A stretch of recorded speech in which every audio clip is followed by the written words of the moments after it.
কোরআন এবং হাদিসের জ্ঞানের ব্যাপকতা এত বিশাল যে নিজেকে তুচ্ছ এবং অসহায় মনে হয়। অথচ দেখবেন যারা মূর্খ, যারা দিনের কিছুই জানে না, তারা এই দিনের গুরুত্ব, ইলমের গুরুত্ব কিন্তু তারা বোঝে। যখন সামান্য 30 মিনিট সময় বক্তৃতা দেওয়ার জন্য কোরআন হাদিস ঘাটাঘাটি করতে হয়, মাথা এলোমেলো হয়ে যায়, কোনটা রেখে কোনটা বলবো, এত ব্যাপক, এত বিশাল। তো এই জন্য আসলে যারা জানে না, এরা জানার মর্মটাও কি বোঝেন। আল্লাহ কোরআনে বলেছেন নবীজিকে বলতে যে আপনি বলে দিন যারা জানে আর যারা জানে না তারা কি নয়, সমান নয়। যারা জানে এবং যারা জানে না তারা কি নয়, সমান নয়। এবং হাদিসে আসছে রাসূল সাল্লাল্লাহু আলাইহি ওয়াসাল্লাম বলেছেন ইবাদতের ফজিলতের চেয়ে ইলমের ফজিলত অনেক বেশি। সামান্য কিছু সময় জ্ঞান অর্জন করা আপনার 60 বছর নফল ইবাদতের চেয়ে উত্তম। সুবহানাল্লাহ। সহিহ হাদিস যে ইবাদতের ইলমের চেয়ে, ফজিলতের চেয়ে ইলমের অর্জনের ফজিলত কি অনেক বেশি। ইমাম বুখারী রাহমাতুল্লাহ আলাইহি, তিনি তো বিখ্যাত আলেম মুহাদ্দিস, তিনি বলেছেন একটা কথা যে আল ইলমু ক্বাবলা আল কওলি ওয়াল আমাল, ইলম হলো কথা এবং কাজের পূর্বে, কথা এবং আমলের পূর্বে কি ইলম। ইলম ছাড়া আমল কি নয়, গ্রহণযোগ্য নয়। কিন্তু দুঃখজনক ভাবে হলেও সত্য যে আজ কিন্তু মানুষ এইরকম ভাবে ইলমের মজলিসগুলো কি করে, উপেক্ষা করে চলে, পরিত্যাগ করে ফেলে। এবং মাগরিবে যেটা বলতেছিলাম, নবীজি এটাই বলেছেন যে ইলম কমে যাবে, অন্য হাদিসে আসে উঠে না হবে। তো দেখবেন যে কিছুই জানে না, এরপরেও তারা জ্ঞান অর্জন করবে না। অনেকগুলো কারণ আছে, তার মধ্যে একটা কারণ এটাই যে কারণ আমাদের যে বদ আখলাক, বদ চরিত্র এবং যে পাপের মধ্যে নিমজ্জিত আছে, এই জ্ঞান অর্জন করলে তো সেটা খুলে যাবে, এটা বোধগম্য হবে। এই জন্য কিন্তু অনেকেই ইচ্ছাকৃতভাবে কি করে, জ্ঞান অর্জন করা পরিত্যাগ করে। প্রিয় হাজিরিন, আল্লাহ তাআলা বলেছেন যে তোমরা যদি আল্লাহকে সাহায্য করো, আল্লাহ তোমাদেরকে সাহায্য করবে। তো ইসলামের জন্য আমাদের অনেক কি আছে, কর্তব্য আছে, দায়িত্ব আছে, আমাদের অনেক ইসলামের জন্য কি রয়েছে, কাজ রয়েছে, যা মুসলমান আজকে ছেড়ে দিয়েছে। ইসলাম নিয়ে, দিন নিয়ে কারো কি নেই, কোনো মাথা ব্যথা নাই। মানে ইসলাম যে নিঃসঙ্গ, আমরা নিজেরাই কি করেছি, ইসলামের সাথে সঙ্গতা আমরা কি করেছি, ছেড়ে দিয়েছি। ইসলাম নিয়ে কারো চিন্তা ভাবনা না। কিছু ওলামায়ে কেরাম ছাড়া বাকি আমজনতা যারা আছে, দেখবেন এদের কোনো চিন্তাই নাই, ইসলাম নিয়ে কোনো ফিকিরই নাই। ইসলামকে যে প্রতিষ্ঠা করতে হবে, ইসলামকে যে সমাজে কায়েম করতে হবে, এগিয়ে নিতে হবে, সাধারণ মানুষের মধ্যে কোনো চিন্তা ফিকিরই নাই। এগুলো তারা চিন্তাও করে না, কল্পনাও করে না। অথচ মুসলমান হিসেবে ইসলামের জন্য আমাদের কি রয়েছে, অনেক করণীয় রয়েছে। এবার আসুন, মুসলমান কাকে বলে? আসলে কি আমরা মুসলমানের কাতারে আসছি, নাকি বাপ দাদার ঘরে জন্মগ্রহণ করেছি বলেই মুসলমান?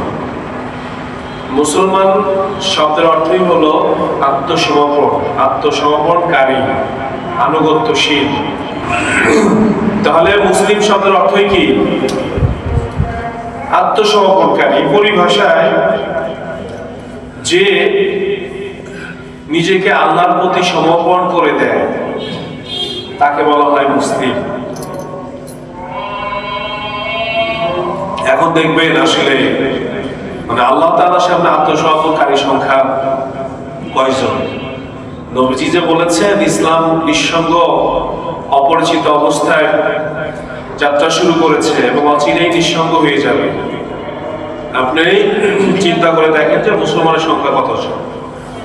আল্লাহ তাআলার বিধানের সামনে আমরা কয়জন আত্মসমর্পণ করেছি খুঁজে পাওয়া যাবে। তাহলে যে আত্মসমর্পণ করে আল্লাহর সামনে নিজেকে সঁপে দেয়, বিলীন করে দেয়, তাকেই বলা হয় কি মুসলিম। আর ইসলাম কাকে বলা হয়? ইসলাম শব্দের অর্থ কি? আত্মসমর্পণ, আনুগত্য, বাধ্যতা, শান্তিতে প্রবেশ করা, নিরাপত্তা লাভ করা। যারা ইসলাম গ্রহণ করে তারা জাহান্নাম থেকে নিরাপত্তা পায়। সুবহানাল্লাহ। ইসলাম পরিভাষায় ইসলাম হলো আল্লাহ তাআলার সামনে পরিপূর্ণভাবে আত্মসমর্পণ এবং রাসূল সাল্লাল্লাহু আলাইহি ওয়াসাল্লামের আনুগত্য এবং আল্লাহ তাআলার রাসূলের নির্দেশনা অনুযায়ী জীবন যাপন করাটাই হলো কি ইসলাম। এখন দেখেন মুসলিম এবং ইসলামের কি অবস্থা। এটা হলো আমাদের চরিত্র, আমাদের কালচার। প্রিয় হাজির, দুঃখ লাগে, কষ্ট লাগে, আজ মুসলমানদের জান্নাত লাভের আশাও না। আজ মুসলমানরা যে জান্নাতি হবে, জান্নাতের জন্য চেষ্টা করবো। সারিউ ইলা মাগফিরাতিন মির রাব্বিকুম ওয়া জান্নাতিন আরদুহাস সামাওয়াতি ওয়াল আরদ। আল্লাহ যে বলেছেন যে তোমরা ওই জান্নাতের দিকে, আল্লাহর ক্ষমা এবং ওই জান্নাতের দিকে দৌড়াও যার প্রশস্ততা হবে আসমান এবং জমিনের সমান। আজ মুসলমানদের মধ্যে জান্নাত পাওয়ার প্রতিযোগিতা নেই, যে প্রতিযোগিতা সাহাবায়ে কেরামের মধ্যে ছিল। তো প্রিয় হাজিরিন, মুসলমান হিসাবে আমাদেরকে অবশ্যই আল্লাহ তাআলার সামনে কি করতে হবে? আত্মসমর্পণ করতে হবে। আর আত্মসমর্পণের প্রথম কাজই হলো কি? জ্ঞান অর্জন করা। সব ফরজের প্রথম ফরজটাই কি? জ্ঞান অর্জন করা। আল্লাহ তাআলা কোরআনে বলেছেন, ফা'লামু আন্নাহু লা ইলাহা ইল্লাল্লাহ, তোমরা জানো যে আল্লাহর ছাড়া কোনো ইলাহ নেই। অতএব জ্ঞান হলো সর্বপ্রথম। জ্ঞান কি? সর্বপ্রথম। প্রিয় হাজিরিন, আল্লাহ যে একজন, হযরত মুহাম্মদ মুস্তাফা শেষ নবী, এগুলো আমরা কিসের মাধ্যমে জানি বলেন তো? ইলমের মাধ্যমে জানি কিনা?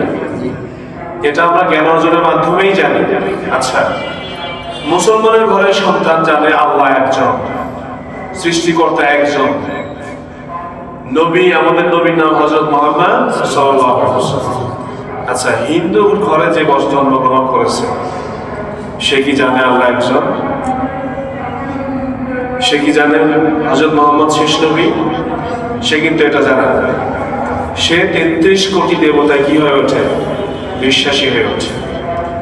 মুসলমানের সন্তান তার বাবার কাছ থেকে এই গরুর গোশত খাওয়া শেখে, আর হিন্দুর সন্তান তার বাবা মার কাছ থেকে গরুকে মা বলা শেখে। তাহলে এই যে আল্লাহ এক অদ্বিতীয়, হযরত মুহাম্মদ মুস্তাফা সাল্লাল্লাহু আলাইহি ওয়াসাল্লাম তিনি শেষ নবী, এটা আমরা কিসের মাধ্যমে জানি? ইলম অর্জনের মাধ্যমে জানি। হয়তো আপনি মনে করছেন আমার ছেলে তো কোনো মাদ্রাসায় যায় না, তারপর জিজ্ঞেস করি তোমার রব কে, সে বলে আল্লাহ। এটা তো আপনি নিজেই শিখিয়েছেন। একজন সন্তান তো প্রথমে বাবার কাছ থেকেই শেখে, মার কাছ থেকেই শেখে, তাকে মাদ্রাসায় যেতে হয় না। সে যখন মাদ্রাসায় যাওয়ার বয়সে উপনীত হয় তখন তাকে মাদ্রাসায় পাঠানো হয়। সে যখন স্কুলে যাওয়ার বয়সে উপনীত হয় তখন তাকে স্কুলে পাঠানো হয়। মূলত শিক্ষককে তার মা বাবাই হলো কি তার শিক্ষক। অতএব মা বাবা তাকে যা শিখায় সে কিন্তু সেটাই শেখে। তো প্রথমে গুরুত্ব হলো জ্ঞান অর্জন করতে হবে এবং সেটা বিশুদ্ধ জ্ঞান অর্জন করতে হবে। যেমন হিন্দু ঘরের সন্তান সে কিন্তু বিশুদ্ধ জ্ঞান পায় না বলেই সে কি হয় না? মুসলমান হতে পারে না। কোন অমুসলিম ঘরের সন্তান যদি আপনার মুসলমানের ঘরে ওই হওয়ার পরেই নিয়ে আসা হয়, এই সন্তান হিন্দু হবে না, এই সন্তান মুসলিম হবে।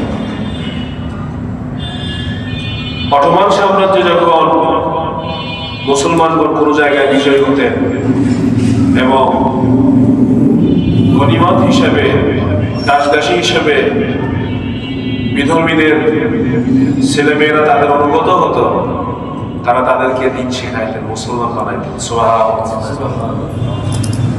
অতএব মুসলমান এটা মুসলমানের ঘরে জন্মগ্রহণ করলেই সে মুসলমান হয় না যতক্ষণ না সে মুসলমান হওয়ার শর্তগুলো কি করে, পূরণ করে। আজ জন্মসূত্রে অনেকেই মুসলিম, কিন্তু আল্লাহ তার রাসূলের সাথে গাদ্দারি করতেছে। সংখ্যা কম না বেশি? অনেক বেশি। অতএব এদেরকে মুসলমান বলা যাবে না, যদিও তারা মুসলমানের ঘরে জন্মগ্রহণ করেছে। প্রিয় হাজিরিন, আপনি যদি ইসলামের জন্য কিছু করতে চান, ইসলামের জন্য কল্যাণ করতে চান, সর্বপ্রথম আপনাকে জ্ঞান অর্জন করতে হবে। আল্লাহ রাব্বুল আলামিন সর্বপ্রথম যে ওহী নাযিল করেছেন সেটাও হলো এই জ্ঞানের ব্যাপারে। ইকরা বিসমি রাব্বিকাল্লাযী খলাক, কোরআন পড়ো তোমার রবের নামে যিনি সৃষ্টি করেছে। অতএব জ্ঞান অর্জন করতে হবে, জ্ঞান অর্জন করতে হবে। রাসূল সাল্লাল্লাহু আলাইহি ওয়াসাল্লাম বলেছেন, তালাবুল ইলমি ফরিদাতুন আলা কুল্লি মুসলিম, প্রত্যেক মুসলমানের উপর জ্ঞান অর্জন করা ফরজ। আপনারা মুখে হাত দিয়ে বলেন, আজ কয়জন মুসলমান জ্ঞান অর্জন করতেছে? সূরা ফাতিহার তরজমা, এমন কি যেটাকে কালিমাতুত তাওহীদ বলা হয়, লা ইলাহা ইল্লাল্লাহ মুহাম্মাদুর রাসূলুল্লাহ, এই কালিমাটাও বিশুদ্ধভাবে কেউ বলতে পারতেছে না। অর্থ তো অনেক বড় বিষয়। এরকম যদি মুসলমানদের হালত হয়, সেই মুসলমানের দ্বারা কিভাবে সমাজে দিন প্রতিষ্ঠা হবে, রাষ্ট্রের দিন প্রতিষ্ঠা হবে, তার দ্বারা ইসলামের কি কল্যাণ হবে? সে তো ইসলাম নিয়ে ফিকিরই করে না, চিন্তাই করে না। তো ইসলামের জ্ঞান যখন সে অর্জন করবে, তখন তার মাথায় কিন্তু ইসলামের ফিকির নিয়ে চিন্তা ভাবনা আসবে। কি কি বিষয়ে জ্ঞান অর্জন করা ফরজ? যদিও সবার জন্য আলেম হওয়া ফরজ নয়, আলেম হওয়াটা হলো ফরজে কিফায়া। একটা এলাকায় একজন আলেম থাকলেই যথেষ্ট, কিন্তু প্রত্যেক মুসলমানের জন্য ন্যূনতম একটা পরিমাণ জ্ঞান অর্জন করা ফরজ। আর সেটা হলো, এক নম্বরের মধ্যে হলো আকীদা, বিশ্বাস। তার আকীদা বিশ্বাস কিন্তু কি হতে হবে? বিশুদ্ধ হতে হবে, পিওর হতে হবে, খাঁটি হতে হবে। আজ মুসলমান আকীদা কাকে বলে, বিশ্বাস কাকে বলে, এগুলোই আমরা জানি না।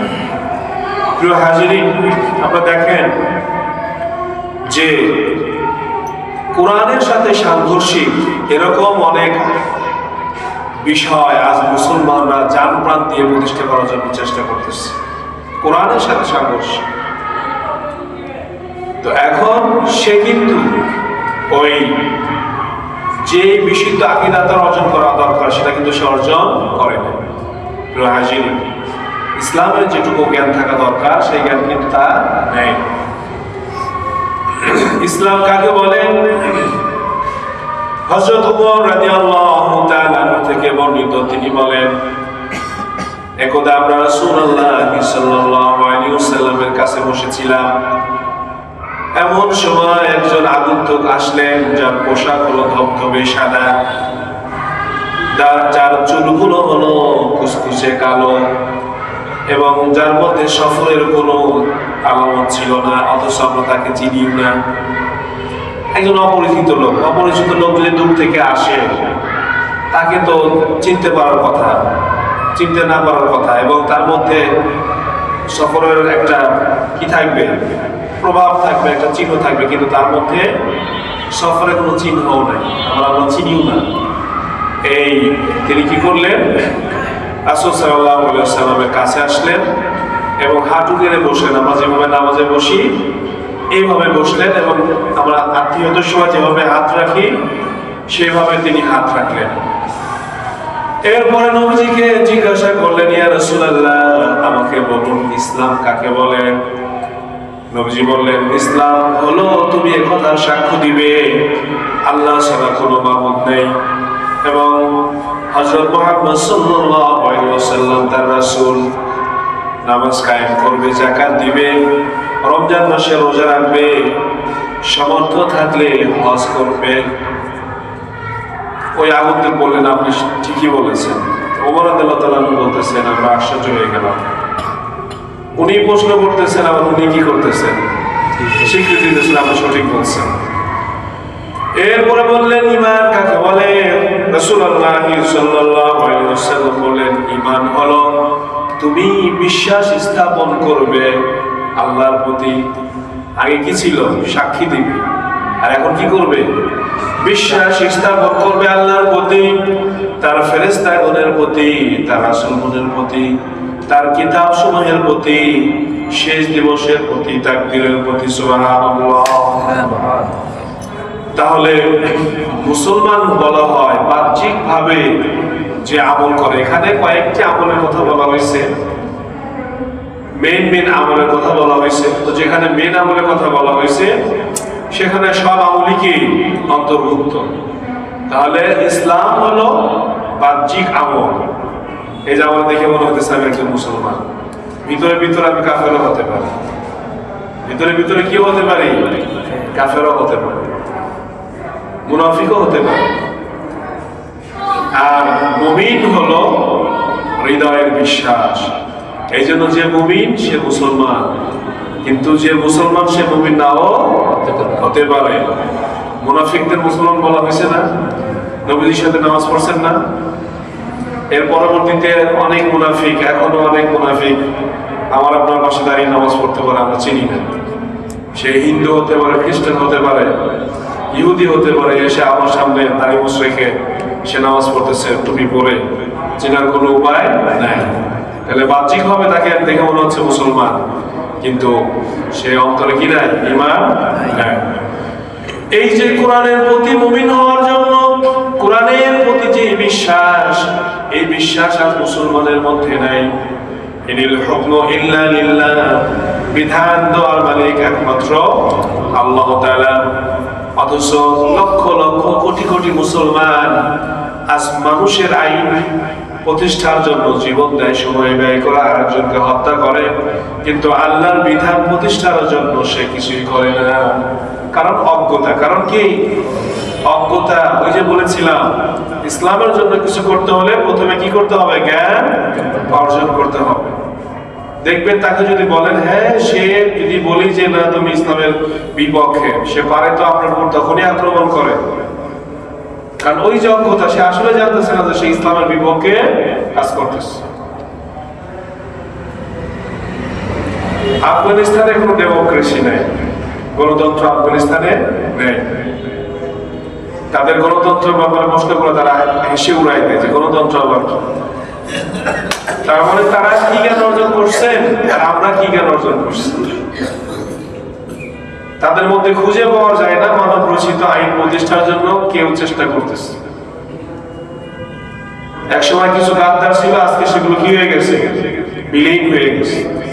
কিন্তু আমাদের দেশে এদের সংখ্যা কি বেশি, কিন্তু এই যে স্বল্প পরিমাণ, এদের সংখ্যা, এদের শক্তি একেবারেই কি নেহায় কম। তো ইসলামের উপকার করতে চাইলে আমাকে জ্ঞানী হতে হবে। কি হতে হবে? জ্ঞানী হতে হবে। জ্ঞান না থাকলে আপনি সত্য মিথ্যা বুঝবেন না। আমি আসলে সময় বলেছিলাম যে আপনি যদি আপনার সন্তানকে, আপনার স্ত্রীকে বাবা বলা শেখান, সে কিন্তু তাকেই বাবা বলবে। তাকে কি বলবে? বাবা বলবে। সবাই যখন তাকে বাবা বলবে, শিশুরা তা আসলে শুনে শিখে। শিশুরা কি করে? শুনে শিখে। অতএব একজন মহিলাকে যদি সবাই বাবা বলে, সেও কি বলবে?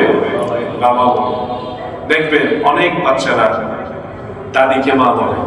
দাদিকে কি বলে? কারণ ওই যে বাবা মা ডাকছে, সেও কি ডাকে? মা ডাকে। দাদিকে মা ডাকে। আমার ভাতিজা ছিল, অনেক সময় ধরে সে মাকে মা ডাকত। সবাই দেখছে যে মা ডাকতেছে, সেও মা ডাকছে। তাহলে বিশুদ্ধ জ্ঞান অর্জন করতে হবে। যেটা হক সেটাকে হক জানতে হবে, যেটা বাতিল সেটাকে কি করতে হবে? বাতিল জানতে হবে। এক নম্বর বিষয় হলো অবশ্যই আমাদেরকে জ্ঞান অর্জন করতে হবে। প্রকৃত বিশুদ্ধ খাঁটি জ্ঞান অর্জন করতে হবে। কিয়ামতের পূর্বে জ্ঞান উঠে যাবে, জ্ঞান কমে যাবে। আজকে তার নিদর্শন হলো অধিকাংশ মুসলমান আজকে কোরআন হাদিস সম্পর্কে অজ্ঞ। আল্লাহ তাআলা জ্ঞানের এত ফজিলত রাখলেন। দেখেন 5 লক্ষ টাকা খরচ করে হজ করতে হয়, এটা একদম মিনিমাম বলবো। অথচ কেউ যদি মসজিদে শুধু জ্ঞান শিখার উদ্দেশ্যে আসে, আল্লাহ তাআলা আমলনামায় কবুল হজের সওয়াব লিখে দেন। সুবহানাল্লাহ। এমনকি জ্ঞান অর্জন আপনার সমস্ত আমল থেকে কি করা বলা হয়েছে, উত্তম বলা হয়েছে। এই জন্য প্রিয় হাজিরিন, আমরা জ্ঞান অর্জন করবো। আমরা ইসলামের কিছু করতে চাইলে আমাদের কি করতে হবে? জ্ঞান অর্জন করতে হবে। নতুবা কেউ আপনাকে এদিক সেদিক টান দিয়ে নিয়ে যাবে, নিয়ে গিয়ে আপনাকে জাহান্নামে করে ফেলবে। কোরআন এবং সুন্নাহ আমাদের মাঝে বিদ্যমান। কোরআন এবং সুন্নাহ থেকে আমাদের কি করতে হবে? জ্ঞান অর্জন করতে হবে। আল্লাহ তাআলা নিষেধ করে দিলেন, ইয়া আইয়ুহাল্লাযীনা আমানু তাকুল্লাহ, ওহে ঈমানদারগণ, হাক্কা তুকাতিহি, তোমরা কি করো? আল্লাহকে ভয় করো, হাক্কা তুকাতিহি, যথাযথভাবে। ওয়ালা তামুতুন্না ইল্লা ওয়া আনতুম মুসলিমুন, আর মুসলমান না হয়ে তোমরা মৃত্যুবরণ করিও না। তাহলে মুসলমান হয়ে আমাদের কি করতে হবে? মৃত্যুবরণ করতে হবে। তো মুসলিম হিসাবে ইসলামের জন্য কিছু করতে হলে প্রথমে কি করতে হবে? আমাদেরকে জ্ঞান অর্জন করতে হবে। 2 নম্বর বিষয় হলো আল্লাহ তাআলার রাসূলের ইত্তেবা করতে হবে। আল্লাহ তাআলার রাসূলের ইত্তেবা করতে হবে। আল্লাহ তাআলা বলেন, ইয়া আইয়ুহাল্লাযীনা আমানু আতিউল্লাহ ওয়া আতিউর রাসূল, হে মুমিনগণ, তোমরা আল্লাহ তাআলার রাসূলের কি করো? ইত্তেবা করো। আপনি যখন রাসূলকে অনুসরণ করবেন, আপনি যখন রাসূলকে মহব্বত করবেন, তাকে অনুসরণ করবেন, আপনার অন্তরে ঈমান কি হবে? দৃঢ় হবে, মজবুত হবে। আপনাকে কেউ পথভ্রষ্ট করতে পারবে না। এখন রাসূলের তরিকা ছাড়া যদি অন্য তরিকা আমরা যাই, তাহলে দ্বীনের কোনো উপকার হবে না। রাসূলের তরিকা ছাড়া অন্য তরিকায় গেলে কি হবে? দ্বীনের কোনো উপকার হবে? কোথাও আজ পর্যন্ত হয় নাই। কিন্তু অতএব রাসূলের ইত্তেবা আমাদেরকে করতে হবে। সাহাবায়ে কেরাম তারা রাসূল সাল্লাল্লাহু আলাইহি ওয়াসাল্লামকে জীবন প্রাণ দিয়ে কি করেছেন? অনুসরণ করেছেন। একদা রাসূলুল্লাহ সাল্লাল্লাহু আলাইহি ওয়াসাল্লাম কোথাও যাচ্ছিলেন, পথের মধ্যে হযরত ওমর রাদিয়াল্লাহু তাআলা আনহুর সাথে দেখা হলো। নবীজি বললেন, ওমর, তুমি যদি আমাকে তোমার জীবনের চাইতে বেশি না ভালোবাসো, তাহলে তুমি মুমিন হতে পারবে না। নবীজি ওমরকে জিজ্ঞাসা করলেন, তুমি আমাকে কেমন ভালোবাসো? ওমর রাদিয়াল্লাহু তাআলা চিন্তা ভাবনা করে প্রশ্ন করলেন, উত্তর দিলেন, ইয়া রাসূলুল্লাহ, আমি আপনাকে সব কিছুর চাইতে বেশি ভালোবাসি, কিন্তু আমার জীবনের চাইতে নয়। আমরা মুনাফিক হলে কি কইতাম? 100 বার করে বলতাম যে নবীজিকে আমার জীবনের চাইতে বেশি ভালোবাসি। উনি কি বললেন? চিন্তা ভাবনা করে বললেন যে আমি তো জীবনের চাইতে আপনাকে ভালোবাসতে পারি না। নবীজি বললেন, ওমর, হলো না, আমাকে জীবনের চাইতে বেশি ভালোবাসতে হবে। এইবার তিনি চিন্তা ভাবনা করে বললেন, ইয়া রাসূলুল্লাহ, আমি আপনাকে আমার জীবনের চাইতেও বেশি ভালোবাসি। সুবহানাল্লাহ। নবীজি বললেন, ওমর, এইবার হয়েছে। আর আমরা কেমন মত? আসলে কি আমাদের দিলে রাসূলের প্রতি ভালোবাসা আছে? রাসূল একদিকে, দুনিয়া একদিকে। আমরা দুনিয়ার দিকেই ধাবিত হই। আমরা দুনিয়ার দিকেই কি? ওই যে বউ বলছে দাড়ি রাখা যাবে না, আর দাড়ি রাখা যাবে না। তাহলে কি রাসূলের ভালোবাসা স্ত্রীর উপরে প্রাধান্য পেল, নাকি স্ত্রীর মতই প্রাধান্য পেল?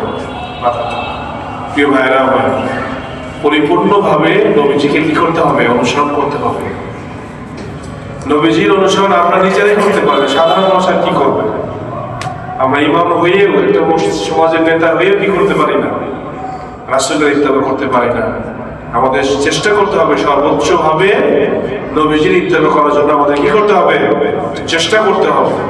নবীজির ইত্তেবা করলে ইনশাআল্লাহ আমাদের ঈমান, আমাদের আখলাক সুন্দর হয়ে যাবে, মজবুত হবে, আমাদের দ্বারা মানুষ প্রভাবিত হবে এবং দ্বীন ইসলামের কি হবে? উপকার হবে। 3 নম্বর হলো সৎ কাজের আদেশ করতে হবে, অসৎ কাজ থেকে নিষেধ করতে হবে।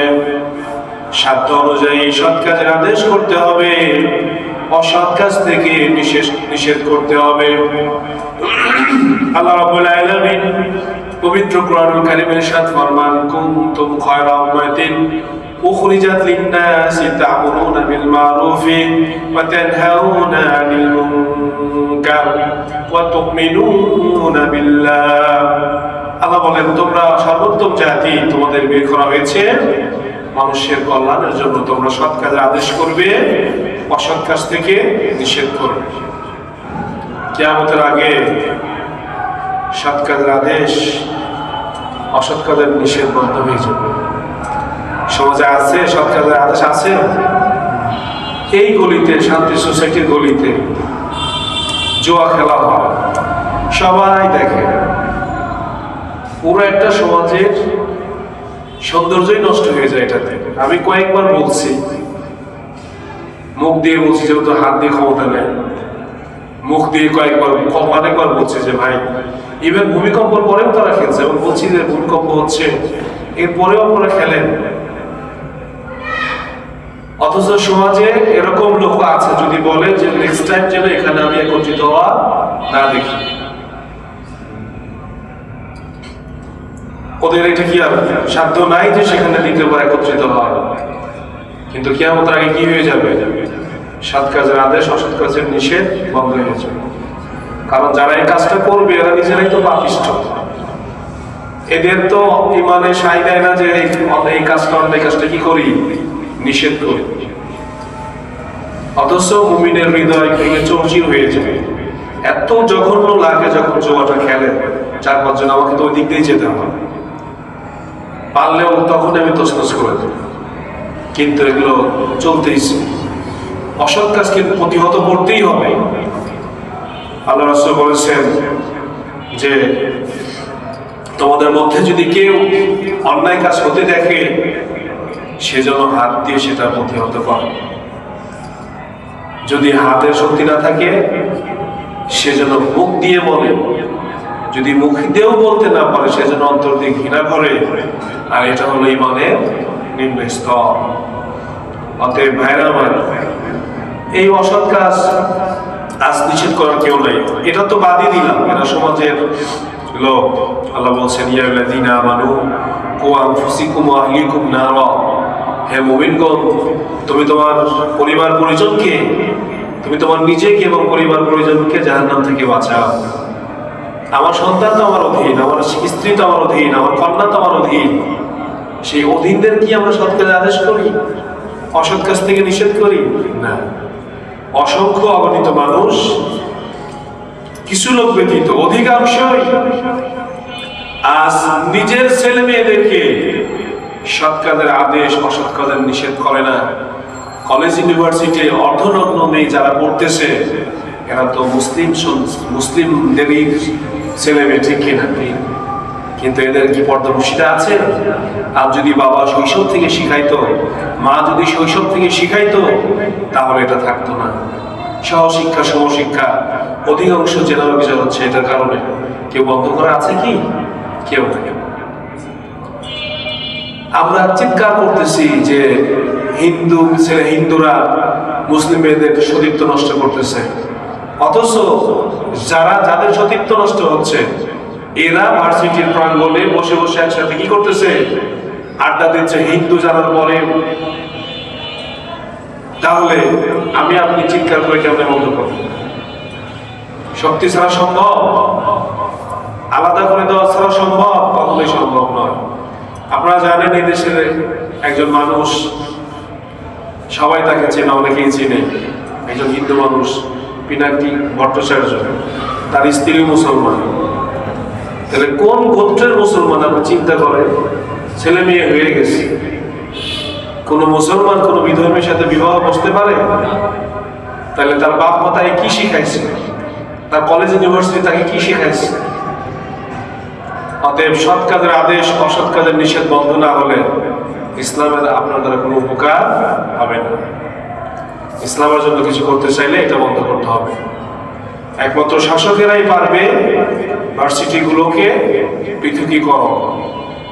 আমি আপনি 1000 বছর ধরে ওয়াজ করলেও কেউ এই দায়িত্ব নেবে না।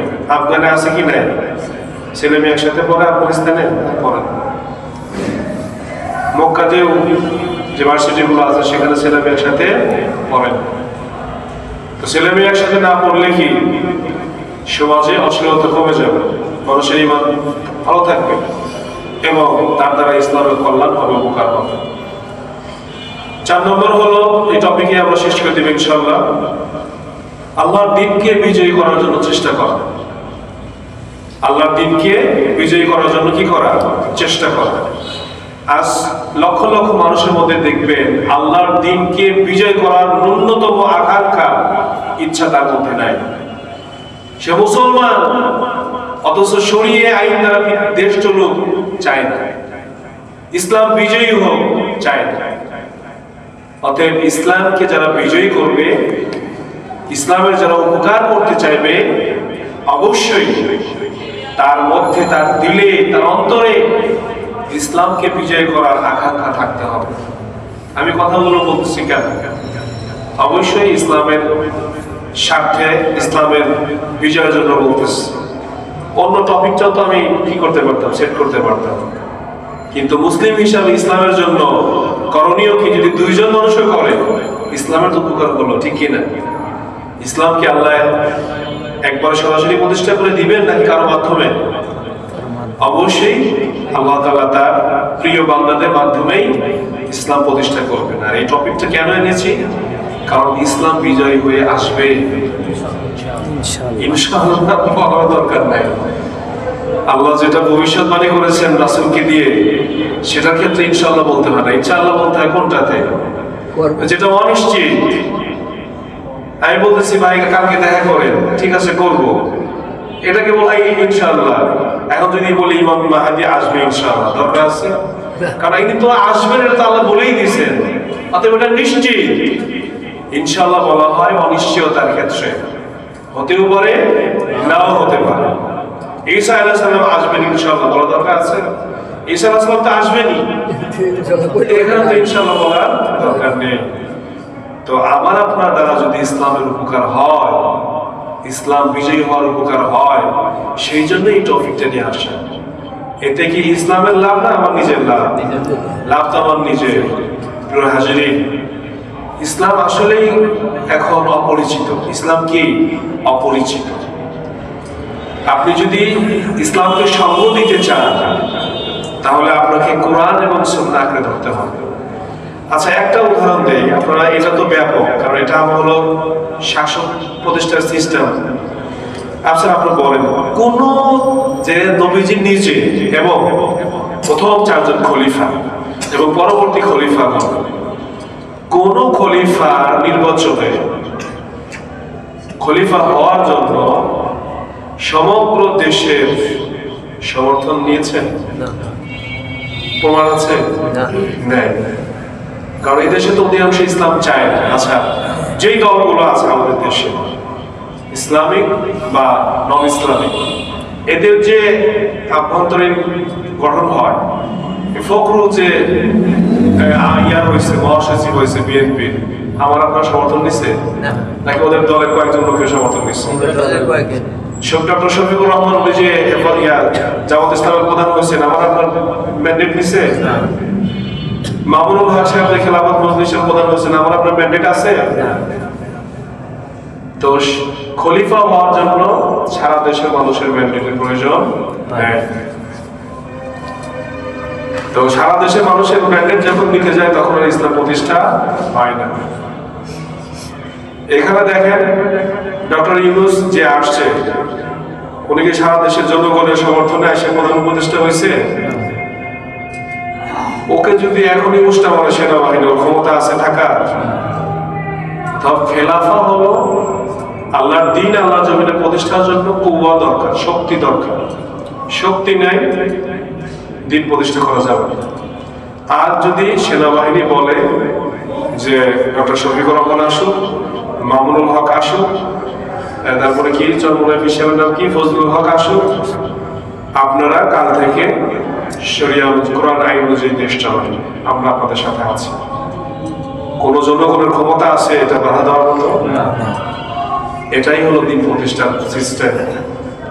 অতএব সুন্নাহকে আমাদের আঁকড়ে ধরতে হবে, সুন্নাহকে আমাদের আঁকড়ে ধরতে হবে। আরেকটা কথা বলবেন, সৈনিক হওয়া কি সেনাবাহিনীর সদস্যদের জন্য ফরজ নাকি আমাদের জন্য ফরজ? সবার জন্য ফরজ।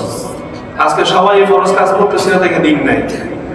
আজকে আমার যদি AK-47 চালানোর ক্ষমতা থাকতো জনগণের, আর অধিকাংশ যদি তার অধিকাংশ দরকার না, কারণ আল্লাহ বলছেন অধিকাংশ লাগবে না, তোমরা 200:10 মানে 100 জনের 10 জন, তোমরা যদি 10 জন হও আর যদি 200 জন হয় তোমাদের বিজয় দিয়ে দিবে। কিন্তু আজকে তো সেটা আমাদের নাই। আমরা মনে করতেছি জিহাদ করবে, যুদ্ধ করবে শুধু সেনাবাহিনী, আমরা কিছুই না। অথচ প্রশিক্ষণ আমাদের জন্য কি খরচ, আমাদের জন্য কি খরচ। এই জন্য ভাই আসলে বললাম না, ইসলাম নিঃসঙ্গ গরিব। প্রকৃত ইসলাম সেটা আছে, কারণ ইসলাম চিরদিনই বিজয়ী। ইসলামকে কেউ পরাজিত করতে, কিন্তু মুসলিম হিসেবে আমরা কি হয়েছে ইসলামকে প্রতিষ্ঠা করতে পারি না। তো সেই ইসলামকে আমাদের আঁকড়ে ধরতে হবে। আপনার কুফার সংঘ, জাতিসংঘ, এরা কি করলো, আফগানিস্তানের যে কিসাস হলো এটা নিন্দা জানাইছে। ওরা কিছু আসে গেছে, অথচ দেখেন ইন্ডিয়া কিন্তু নিন্দা জানাই না, জানাইছে কেন জানাই না? ইন্ডিয়া জানে আমার বাপ, নিন্দা জানানোর মতো শক্তি আমাদের নেই। জাতিসংঘ একটা বিবৃতি দিয়ে কি করছে, এটা মানবাধিকার লঙ্ঘন হয়েছে। লক্ষ লক্ষ মুসলমান মারে, মানবাধিকার লঙ্ঘন হয় না। আর একজন হত্যাকারী যে 13 জন মানুষকে হত্যা করছে, তাকে হত্যা করা হয়েছে, এটা হয়েছে মানবাধিকার লঙ্ঘন। মানে কাফেরদের আর কত ধোকায় মুসলমান করে থাকে। তো যাই হোক ভাই, 3 লাখকে ধরা মানে নিজের জন্য।